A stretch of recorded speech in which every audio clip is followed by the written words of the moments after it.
Hello everyone, and welcome to this Sunday night analysis, this regular Sunday night analysis that I do. And I appreciate you being here and listening. And if you enjoy these weekly analysis, don't forget to click like and also be sure and subscribe to this channel at the end of this video and click the notification bell so you'll get notified every time I make one of these videos, which is every Sunday evening. And here we are on what's today, the 28th. So starting our last couple of days of August trading. Monday will be the 29th. And I don't have much to share with you because the Jackson Hole Summit, which was on Thursday and Friday, and especially on Friday, we saw so much volatility, a lot of change in direction in many of the commodities and currency pairs. But I do have one that I will share with you at the end of the video, one trade that I'm going to be taking. But before we do that, let me just review, as I always do, the trades that I took last week from last week's video. If you didn't watch that, go back and watch that, and you'll see these are the trades that I told you I would be taking. So we'll just review and see how they turned out. Most of them turned out pretty good. Starting with the GBPUSD, I had a sell limit at 162.10, and that one executed on the first day of the week on Monday. It came up and executed, and then got down to 123 pips was the maximum on the next day on Tuesday. And then it went sideways, went up a little bit with the Jackson Hole Summit, went way up and came back down. And if you're still holding that trade, you are still in profit, but you could have exited with over 100 pips on just the Tuesday, the day after the trade executed. And then we have the Swiss JPY. I had a pending order on that, a buy limit, okay, at 142.10, and that did not do anything on the Monday, but on Tuesday it did execute. All right. Came down and hit our buy limit, dropped a little bit lower, was in loss for every day until Friday, and then finally it took off on Friday.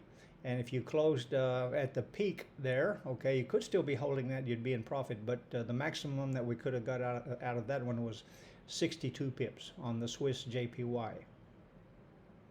Then the CADJPY was a good one also. I had a buy limit on that at 104.98, and that executed on the Tuesday. Nothing happened on the first day, on Monday, but then on Tuesday it did come down, just hit the buy limit, and then started to move up and stayed in profit until the Jackson Hole, Wyoming volatility kicked in, and it dropped back down. But at the peak, we could have got 101 pips on that one also. But if you're still holding that, you're still in profit. Wait and see what happens on Monday. But I'm not giving I'm not offering any pending orders. I don't have any trade setups that I'm looking at. I'm going to wait a day or two and see how this Jackson Hole Summit volatility will settle down, see how the market reacts. As you know, on the Monday we have the UK bank holiday, okay, so there will be lower liquidity in the market. And so I'm just going to wait a day or so and see how the market settles down, see what the sentiment is before any new trade setups, except for the one that I'm going to show you at the end of this video. Then some other trades that I took was the pound US. I had a pending order, a sell limit at 1.1905, but that one almost hit the sell limit on Friday with the volatility from the Jackson Hole Summit from Jerome Powell's speech, 5 pips short of the sell limit on the pound US. So that was no trade. Then the New Zealand US, that turned out really well. Okay, I had a pending order on that one, a sell limit at 0.6225, and that executed on the Tuesday. Monday it didn't do anything, but it did go up, just hit the sell limit, and then dropped down, went above the sell limit, and then came back down, and then finished up really good at the market close with 91 pips. Then the AUDUSD was a good one also, not quite as good as the New Zealand, but it was a good one. I had a pending order on that one, a sell limit at 0.6910, and that executed on the Monday. Okay, came up, just hit the sell limit, dropped down, and the most you could have got out of that was 53 pips.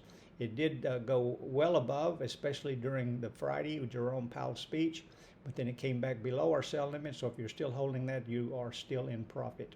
But the maximum you could have got out of that one was on the day after it executed was 53 pips. Then the Euro US, and I had a pending order on that one, which didn't do anything all week long. I had a sell limit from my Sunday video, and on Monday it did nothing, Tuesday did nothing, Wednesday, Thursday didn't do anything, and then finally, thank you, Jerome Powell, okay, the Euro rocketed up, hit the sell limit at 1.0086, and then dropped down after his speech, and we finished up the market close with 133 pips on the Euro USD sell limit that I gave you last week on Sunday's previous video. So the last one that I have for you is gold. Last week I said gold was no trade, it was neutral, so I didn't take a trade, but now gold is definitely bearish on the long-term chart. We're looking at four-hour chart now. This is H4, but I do my analysis on D1, the daily chart, and gold is definitely bearish. And so as you see, it dropped down thanks to Jerome Powell's speech on Friday. He always shakes up the markets. And so gold did drop down quite a bit, but it's still bearish. It's been bearish since the 22nd of August, and will continue to be bearish. So I'm going to let it retrace a little bit after the big reaction we had on Friday. Let it come back to about 1754, 1754, or 1756, in that range. Now, it might not pull all the way back up there, and if it doesn't, that's fine. Okay, that's where I'm putting my sell limit. If it doesn't reach that, then it's no trade. If you want to go ahead and trade gold as soon as the market opens on Monday, that's up to you. Okay, but I do expect, we had a really big fall on Friday, and I expect to see some retracement, some recovery before it continues its bearish move. And remember, what I'm sharing with you in this video is my perspective on the markets, what I see happening, and I'm not suggesting or recommending that you take the same trades, although you can. That's up to you, but it's up to you to use your own profile, your own risk management, and I just encourage that you don't overtrade, don't overlot, and most of all, protect your capital. Again, thanks for watching. I appreciate it, and any comments, just leave them below this video and I will reply to you. Thanks again, take care, and have a great week. Bye-bye.